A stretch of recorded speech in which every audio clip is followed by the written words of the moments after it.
Hello guys, আমি রাফি আর আপনারা দেখছেন রাফিজ ইংলিশ।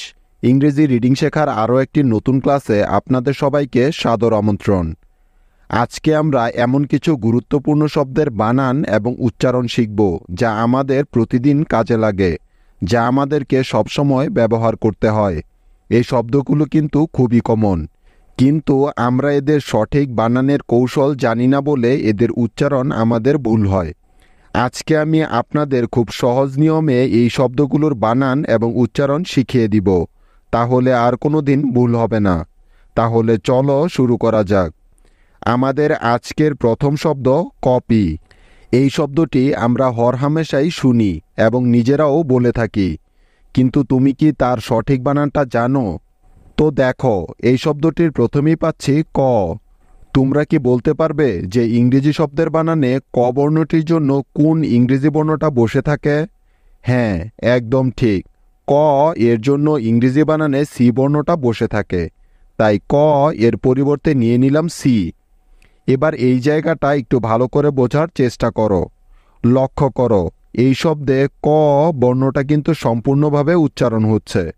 যেমন দেখো, ক, কপি। তার মানে ক এর সাউন্ড এখানে লম্বা হচ্ছে, সম্পূর্ণভাবে হচ্ছে বা দীর্ঘভাবে উচ্চারণ হচ্ছে, তাই তো? এখানে ক বর্ণটা কিন্তু অর্ধেক উচ্চারণ হচ্ছে না। ঠিক আছে, বুঝতে পেরেছ? আর যদি ক বর্ণটার অর্ধেক উচ্চারণ হতো তাহলে ক এর উচ্চারণটা কেমন শোনাতো? যেমন দেখো, পিক। এই শব্দটিতে ক এর সম্পূর্ণ উচ্চারণ হচ্ছে না, বরং অর্ধেক উচ্চারণ হচ্ছে। অর্থাৎ এখানে প বর্ণটা ক বর্ণটাকে হালকা করে ধরে ছেড়ে দিয়েছে। খেয়াল করে দেখো, আমরা কিন্তু এই শব্দটাকে পি ক এভাবে পড়ছি না, পড়ছি পিক। তার মানে এখানে ক এর অর্ধেক উচ্চারণ হচ্ছে। ঠিক আছে, বুঝতে পেরেছ তোমরা? তাই এই অর্ধেক ক এর জন্য সি এর সাথে উ নিতে হবে না, শুধুমাত্র সি বসবে। কিন্তু যদি কোনো বর্ণ সম্পূর্ণভাবে উচ্চারণ হয়, তাহলে এমন বর্ণের ক্ষেত্রে নিয়মটা হলো ওই বর্ণের সাথে একটি উ নিতে হবে। কেমন? তাহলে নিয়ম অনুযায়ী এখানে সি এর পরে একটি উ নিতে হবে, যেহেতু এখানে ক বর্ণটা সম্পূর্ণভাবে উচ্চারণ হচ্ছে, তাই। ঠিক আছে, সুতরাং সি উ মিলে হলো ক। এবার দেখো, আমরা যদি সি এর পরে ওটা না নিতাম, সি এবং পি এই দুটি কনসোনেন্ট পাশাপাশি হয়ে যেত, তাই না? আর আমরা জানি যে দুটি কনসোনেন্ট পাশাপাশি থাকলে ওই বর্ণ দুটি যুক্ত হয়ে যুক্তবর্ণ তৈরি করে ফেলে। তাহলে সি পি মিলে হয়ে যেত কয় প, তাই তো? কিন্তু সি এর পরে উ বর্ণটা নেওয়ার ফলে এখানে সি এবং পি এই বর্ণ দুটি আলাদা হয়ে গেল। আশা করি এখন তোমরা বুঝতে পেরেছ। আরও কিছু উদাহরণ দেখলে এই বিষয়টা খুব ভালো করে বুঝতে পারবে।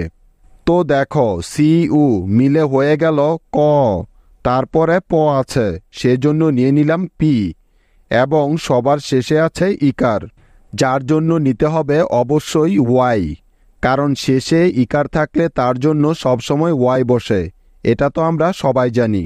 সুতরাং পি ওয়াই মিলে হলো পি, ক পি। তাহলে এই শব্দটা থেকে আমরা দুটি সিলেবল পেলাম, যেমন সি উ ক এবং P Y P, copy. Copy অর্থ হলো নকল বা অনুলিপি, মনে থাকবে? নেক্সট শব্দ টপিক। তো দেখো, এই শব্দটির প্রথমে ট আছে, তাই ট এর পরিবর্তে নিয়ে নিলাম টি। এখন এই শব্দটা আবার উচ্চারণ করে দেখো তো, যে এখানে ট বর্ণটা কি সম্পূর্ণভাবে উচ্চারণ হচ্ছে কিনা। যেমন টপিক।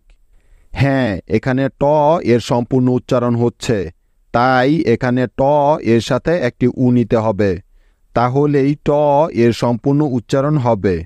ঠিক তো? সুতরাং টি উ মিলে হলো ট, তারপরে প আছে, সেজন্য নিয়ে নিলাম পি। প এর সাথে ইকার আছে, সেজন্য নিতে হবে আই, কারণ আমরা জানি যে ইকারের জন্য আই বসে। তাহলে পি আই মিলে হলো পি, ট পি, এবং শেষে আছে ক, যার জন্য নিতে হবে শুধু সি, কেননা এখানে ক এর অর্ধেক সাউন্ড হচ্ছে বা অর্ধেক উচ্চারণ হচ্ছে, তাই তো? সুতরাং পিআইসি মিলে হলো পিক, টপিক। এই শব্দটি থেকে আমরা দুটি সিলেবল পাই, যেমন টিউ ট এবং পিআইসি পিক, টপিক। টপিক মানে বিষয় বা প্রসঙ্গ। বুঝতে পেরেছ? আমাদের পরবর্তী শব্দ কমিক। তো দেখো, এই শব্দটির প্রথমেই পেলাম ক, তাই ক এর জন্য নিয়ে নিলাম সি।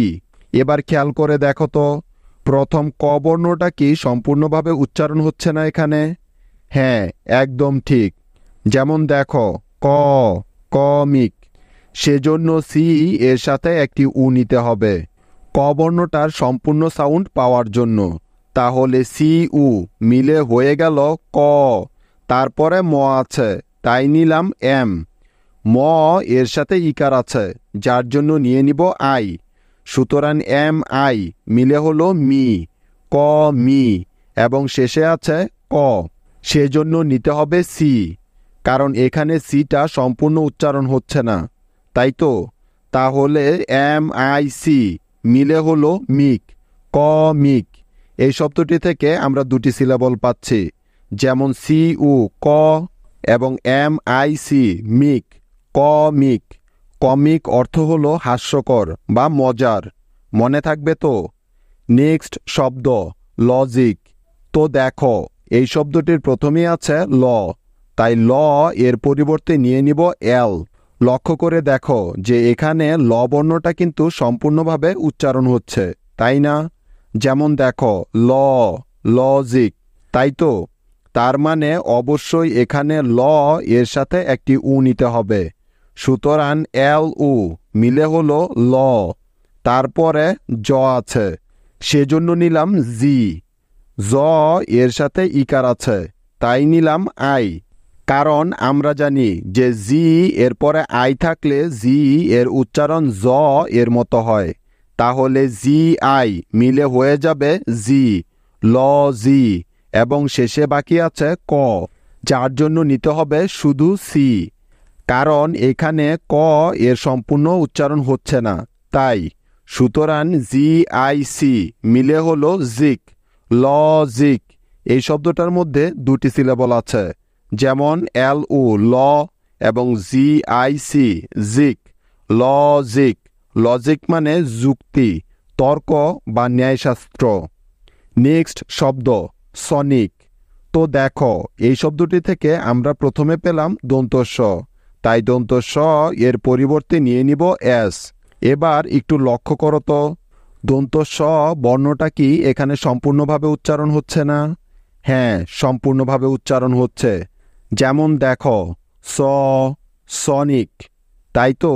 সেজন্য এস এর সাথে একটি উ নিতে হবে দন্ত স এর সম্পূর্ণ সাউন্ড বা উচ্চারণ পাওয়ার জন্য, ঠিক আছে?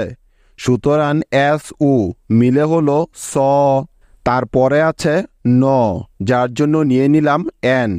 ন এর সাথে ইকার আছে, তাই নিলাম আই। সুতরাং এন আই মিলে হলো নি, স নি, এবং শেষে বাকি রইল ক, যার জন্য নিতে হবে শুধু সি। তাহলে এন আই সি মিলে হবে নিক, সনিক। সনিক শব্দটিতে দুটি সিলেবল আছে, যেমন এস উ স এবং এন আই সি নিক, সনিক। সনিক অর্থ ধ্বনি, শব্দ বা শব্দ তরঙ্গ। বুঝতে পেরেছ? এখন তোমাদের জন্য কিছু হোমওয়ার্ক আছে। তোমাদের আজকের প্রথম হোমওয়ার্ক হলো লবি, আর দ্বিতীয় হোমওয়ার্কটি হলো টনিক, এবং লাস্ট হোমওয়ার্কটি হলো কনসেপ্ট। এখন তোমাদের কাজ হলো এই শব্দগুলোর বাংলা উচ্চারণগুলো কমেন্টে আমাকে লিখে দেখানো। আমি চেক করে দেখব কার কার উত্তর সঠিক হয়েছে। আজ এখানেই শেষ করছি। সে পর্যন্ত টেক কেয়ার, বাই।